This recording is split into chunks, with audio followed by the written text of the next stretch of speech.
How are you all? I hope you all are fine and safe at your home.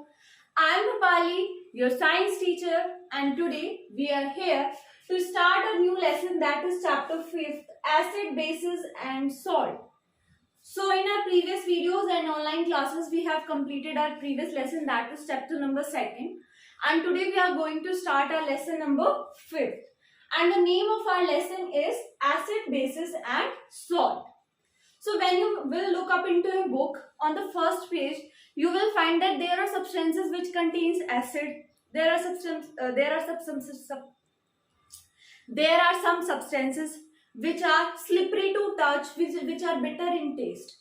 फिर आपको lemon दे रखा होगा, shop दे रखी होगी, and then it is written that it is acidic, it is basic. But first of all, we need to understand that what is acid and what is base.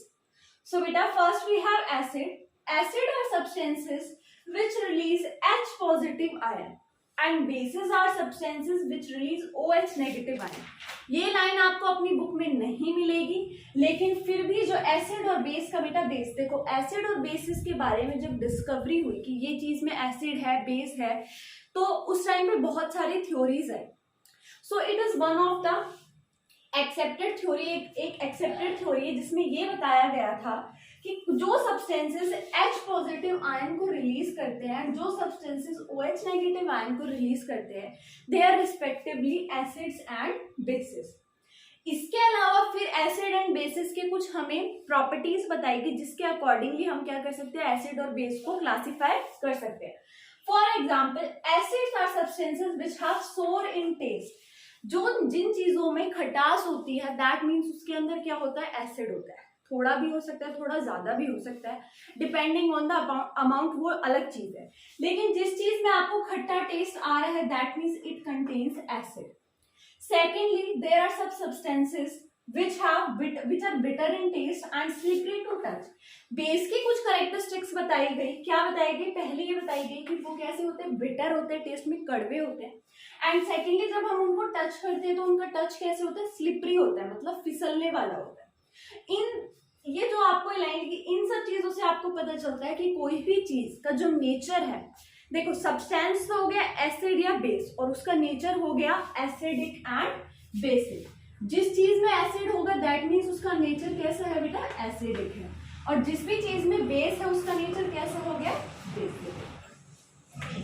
अब example, पहले आपको एक example देते हैं जिससे आप ये वाला जो है ये बिल्कुल अच्छे से समझ पाओगे कि H आयन रिलीज करना, OH आयन रिलीज करना क्या होता है.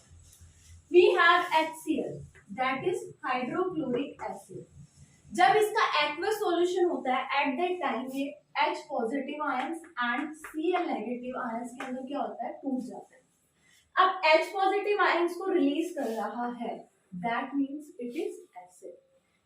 हाइड्रोक्लोरिक क्या है, एसिड है, तो H पॉजिटिव आयन रिलीज कर दिया, that is it is acid. Secondly, base की अगर मैं बात करूं तो बेस वी हैव NaOH. इसको जब मैंने एक्वस सॉल्यूशन में किया तो Na पॉजिटिव प्लस में OH नेगेटिव, दिख रहा होगा, थोड़ा सा छोटा स्पेस कम है. यहाँ पे देखो सोडियम हाइड्रोक्साइड बोलते हैं इसको. इन्होंने क्या किया, hydroxide ion, that is OH positive ion को क्या किया, OH नेगेटिव आयन को क्या किया, रिलीज किया. दैट मीन्स ये कैसा है, बेस है. तो इससे हम क्या करते हैं, ये चीज प्रूफ करते हैं कि those substances which releases H positive ions are acids, while those substances which releases OH negative ions are base. अब इनकी प्रॉपर्टीज के ऊपर आते हैं जो आपकी बुक में मेंशन्ड है. देखिए, अगर हम लेमन को यूज करते हैं, लेमन को खाते हैं, तो हमें उसके अंदर से कैसा आता है, सोर टेस्ट आता है, खट्टा टेस्ट आता है. दैट मीन्स लेमन के अंदर कोई ना कोई एसिड है. तो यस, लेमन के अंदर बेटा सिट्रिक एसिड प्रेजेंट रहता है. सिट्रिक एसिड प्रेजेंट है, सोर टेस्ट है, दैट मीन्स जो लेमन हो गया वो क्या हो गया, एक एसिड, मतलब उसके अंदर एक एसिड हो गया. और जो लेमन का नेचर हो गया वो कैसा, lemon is not acid. Lemon तो एडिबल सब्सटेंस है, लेकिन जो लेमन का नेचर है वो कैसा है, एसिडिक नेचर है, because lemon contains acid. Same अगर मैं बेस की बात करूं, सोप, साबुन जो होती है, देखो बेटा, अगर उसको आप कभी टच करोगे तो it is slippery to touch, और कभी टेस्ट गलती से भी क्या होगा, तो you will find that it is bitter in taste. दोनों ही चीज क्या होगी, जो दोनों ही क्राइटेरिया वो क्या हो गए, फुलफिल हो गए. That means soap is basic in nature. Soap क्या हो गया बेटा? बेसिक इन नेचर हो गया. So this is how you classify a substance into acid and base, and this is how you determine the nature of a substance, either it is acidic or basic. तो I hope आपको acid और base के बीच में difference समझ में आ गया होगा. Acids are substances which release H positive ion and are sour in taste, while base are substances which release OH negative ion, bitter in taste and slippery to touch. Those substances which contain acid are known to be as acidic in nature, while those substances which contain base are known to be basic in nature. तो acid and base and acidic and base के बीच में I hope आप लोगों को difference जो होगा वो clear हो गया होगा. अब हमें पता तो चल गया, चलो ठीक है, जो H पॉजिटिव आयन को रिलीज कर रहा है वो एसिड हो गया, जो OH नेगेटिव आयन को रिलीज कर रहा है वो बेस हो गया, पता चल गया. जो ऐसे होता है जिसमें सोर टेस्ट होता है वो एसिड हो गया, जिसमें बिटर टेस्ट होता है वो बेस हो गया. लेकिन इसके अलावा हमारे पास क्या होते हैं? There are some indicators which identify acidic और basic nature of a substance. ये कंफर्म करते हैं और इनसे हम क्या करते हैं? आइडेंटिफाई करते हैं कि ये कोई भी जो हमारे पास सब्सटेंस है ये एसिडिक है या बेसिक है. कैसे कंफर्म करते हैं? क्योंकि जब हम इंडिकेटर्स में एसिडिक और एसिडिक एंड बेसिक सब्सटेंस को मिक्स करते हैं then it changes its colour. Colour में क्या होता है? चेंज होता है.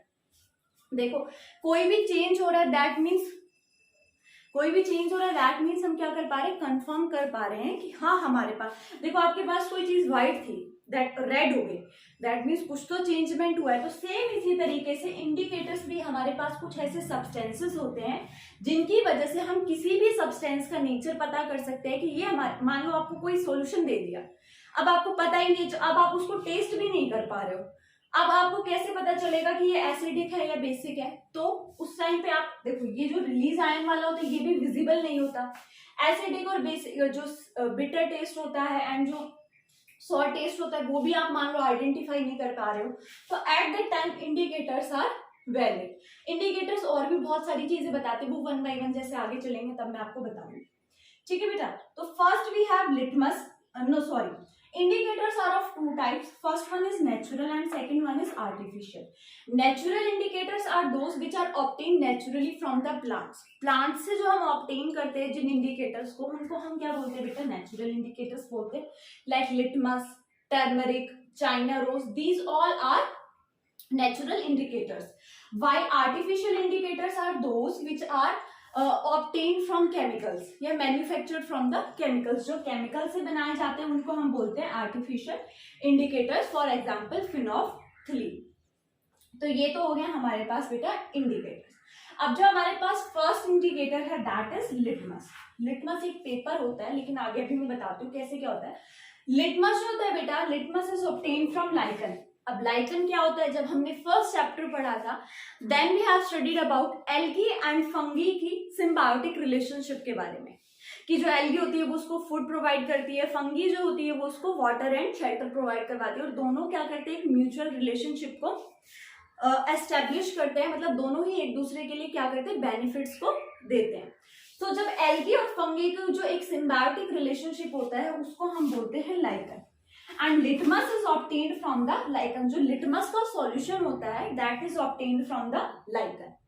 अब जो एक खास बात बेटा आपको लर्न करने की है वो ये है कि जो लिटमस का सॉल्यूशन होता है दैट इज पर्पल और मॉव इन कलर. उसका जो ओरिजिनल कलर होता है वो पर्पलिश और मोविश, मतलब मोव भी पर्पल जैसा ही कलर होता है, वैसे कलर का होता है. लेकिन हमारे पास जो लिटमस की पेपर की स्ट्रिप्स होती है जो हम यूज करते हैं they are in red colour and blue colour. पहले जो हमारे पास था that was in mauve colour. तो अब ये मोव कलर से रेड एंड ब्लू कलर की स्ट्रिप्स में कैसे चेंज होते हैं? With the help of some chemicals. Chemicals से क्या होता है? इस सॉल्यूशन को रेड एंड ब्लू स्ट्रिप्स में क्या किया जाता है? कन्वर्ट किया जाता है. And then these red and blue strips are used to identify the substance which is either acidic और बेसिक. आप कैसे प्रूव करते हैं? मान लो मेरे पास एक सॉल्यूशन है, this is I have A solution, this is B solution. मुझे नहीं पता कौन सा एसिडिक है कौन सा बेसिक है. मैंने क्या किया? पहले एक रेड कलर की स्ट्रिप ली, रेड लिटमस पेपर लिया, मैंने दोनों में डिप कर दिया. तो मैंने देखा ये रेड का तो रेड ही रहा और रेड का ब्लू हो गया. तो बेटा जो रेड लिटमस पेपर होता है वो ब्लू में चेंज हो जाए, जो रेड लिटमस पेपर होता है वो ब्लू में चेंज हो जाए, that means it is base. जो हमारे पास सब्सटेंस है वो क्या है, बेस है। और अगर हमारा ब्लू लिटमस पेपर, दोबारा मैं अगर कर रही हूँ, यहाँ पे मेरे पास ब्लू आया तो मैंने देखा ब्लू वाला तो रेड में हो गया और ये ब्लू वाला अगेन किस में रहा, ब्लू में रहा। तो ब्लू वाला रेड में हो जाता है, दैट मीन्स जो हमारे पास सब्सटेंस है इधर आप एसिडिक कह सकते हो या इट इज एसिड। तो रेड का रेड में जब पहली बार रह रहा था, दैट मीन्स ए वाला जो हमारे पास आ गया, ये कंफर्म हो गया कि ये हमारे पास एसिड है, एंड ये बी वाला हमारे पास कंफर्म हो गया बेस। दोनों ही तरीके से हो गया, ब्लू का तो ब्लू ही रहा, लेकिन जब मैंने इसमें रेड स्ट्रिप डाली थी तब भी किस में चेंज हो रहा था, ब्लू में चेंज हो रहा था, that means it is base. भाई जब मैंने ब्लू वाली स्ट्रिप डाली तो ब्लू वाली ए में तो रेड हो गई, that means it is acidic, and blue वाली सेकंड वाले में ब्लू ही रही, that means it is base. तो आप इतना कंफ्यूज मत होना किसमें क्या रहा, इतना याद रखो, अगर रेड लिटमस पेपर को अगर आप बेस के सॉल्यूशन में डाल रहे हो या एक ऐसे सॉल्यूशन में डाल रहे हो जिससे कलर चेंज होने के बाद ब्लू आ जाता है, देखो आपको क्लास में भी बताया था बी आप लर्न करने के लिए, जब अगर आपके पास लास्ट रिजल्ट ब्लू आ रहा है दैट मीन्स वो क्या है, बेस है।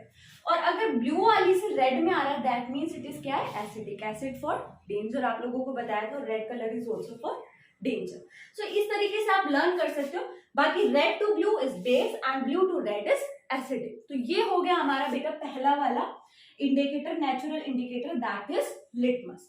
Now we will move on to the next natural indicator, that is turmeric. So turmeric जिसे बेटा हम हिंदी में क्या बोलते हैं, हल्दी बोलते हैं, और इसका कलर भी आप लोगों को पता होता है, it is yellow in colour. So turmeric is yellow coloured paper. अब यहाँ पे आप सोचोगे पेपर कैसे, तो जो हमारे पास टर्मरिक होती है उसका बेटा उसमें से क्या करते हैं, सॉल्यूशन को एक्सट्रैक्ट करके हम क्या बनाते हैं, पेपर बनाते हैं। देखो टर्मरिक पाउडर से क्या किया है कि हमने जो उस टर्मरिक पाउडर को टर्मरिक पेपर में क्या कर दिया, कन्वर्ट कर दिया, which is bright yellow in colour. अब जो हमारी हल्दी होती है वो हमें कैसे हेल्प करती है टू आइडेंटिफाई एसिड और बेस। व्हेन हमारे पास एक सॉल्यूशन है, देखो we have solution A and solution B, हमने दोनों में क्या किया, टर्मरिक पेपर को डाला, तो मैंने फाइंड आउट किया कि ए में तो जो येलो कलर का टर्मरिक पेपर था दैट रिमेन्ड येलो, वो येलो का क्या रहा, येलो रहा, दैट मीन्स जो हमारे पास ए वाला सॉल्यूशन है दैट इज एसिड। ये हमारे पास कौन सा सॉल्यूशन है बेटा, एसिड वाला सॉल्यूशन है। नेक्स्ट जो हमारे पास बी वाला सॉल्यूशन था, इसमें मेरा जो येलो कलर का पेपर था that has turned into the brick red या ब्राउन रेड हम जिसे बोलते हैं। तो जब येलो कलर ब्रिक रेड या रेड या ब्राउन कलर में कन्वर्ट हो जाए that means the solution is base. So we can identify the acid and base with the help of turmeric. If the colors remain yellow, then it is acid, and if the yellow color changes into the brick red color, then it is base. इसका example मैंने आपको online class में बताया था, जो हम normal daily basis पे देखते हैं कि मान लो आपके पास कोई कपड़ा है और उसके ऊपर क्या गिर गई, आपकी सब्जी गिर गई and it has yellow stain. जब मैंने उसके ऊपर सोप को उसको धोने के लिए सोप से रब किया तो वो जो स्टेन था that has turned into the brick red colour. तो इससे हमें पता चला कि जो हमारे पास जो सोप होती है दैट इज बेस होती है। तो हमें जो टर्मरिक थी उसने कंफर्म कर दिया brick red colour say that soap is basic in nature. So this is how you can find out the acid and base with the help of turmeric, and also turmeric is obtained from the plant, that's why it is natural indicator. Last natural indicator that we have is China rose. China rose बेटा जो गुड़हल जिसको हम बोलते हैं, hibiscus जिसको बोलते हैं, उसकी पेटल्स जो रेड एंड पिंकिश कलर की जो पेटल्स होती है उससे हम सॉल्यूशन लेते हैं। जो सॉल्यूशन होता है that is light pink colour solution. जो हम उसकी पेटल से, पंखुड़ियों से जो हम वो सॉल्यूशन ऑब्टेन करते हैं that is light pink in colour. तो मैंने देखा जब मैंने मेरे पास सेम वही दो सॉल्यूशन थे, सॉल्यूशन ए एंड बी, तो मैंने डिप किया जब चाइना रोज का सॉल्यूशन इसमें मैंने डाला, सॉरी पेपर तो है नहीं, जब मैंने इसमें चाइना रोज का सॉल्यूशन डाला तो आई हैव फाइंड कि जो लाइट पिंक कलर था अगर वो मेजेंटा या डार्क पिंक कलर के अंदर चेंज हो गया, इसमें ये डार्क पिंक कलर आ गया, तो मुझे पता चला कि जो सॉल्यूशन ए है दैट इज एसिड। और अगर लाइट पिंक कलर अगर ग्रीन में चेंज हो जाता है, इसमें कौन सा कलर आया था, ग्रीन कलर आया था, तो मुझे पता चला कि जो सॉल्यूशन है दैट इज बेसिक। तो ये कलर जो चेंजिंग है, इंडिकेटर्स मैंने आपको बताया था कि कलर चेंज होने से ही हमें पता चलता है कि एसिड है या बेस है। तो लाइट पिंक कलर अगर चेंज होता है डार्क पिंक या मेजेंटा में, then it is acid, and अगर light pink colour green colour में चेंज होता है देन इट इज बेस। तो हमने आज 3 नेचुरल इंडिकेटर्स पढ़े। लिटमस पेपर एक बार क्विकली रिवाइज करवा देती हूँ। रेड लिटमस पेपर ब्लू में चेंज होता है देन इट इज बेस। अगर ब्लू लिटमस पेपर रेड में चेंज होता है then it is acid. Similarly, not similarly, turmeric yellow colour अगर येलो रहता है it is acid. Yellow colour अगर रेड में चेंज होता है then it is base. China rose में लाइट पिंक कलर का सॉल्यूशन होता है। लाइट पिंक कलर अगर मेजेंटा या डार्क पिंक में चेंज होता है then it is acid, and if the light pink colour changes into the green one then it is the base. तो हमारे बेटा जो नेचुरल इंडिकेटर्स थे दैट हैज बीन कंप्लीटेड। और अब हम जो हमारी नेक्स्ट वीडियो होगी in that we will start the synthetic indicators and the last salts. So I hope आज की वीडियो में आपको जो एसिड बेसिस के बारे में, नेचुरल इंडिकेटर्स के बारे में आज हमने पढ़ा है that has been clear to you all, and still if you have any doubt then you can clear me in online class. Till then, take care of students and study well. Thank you.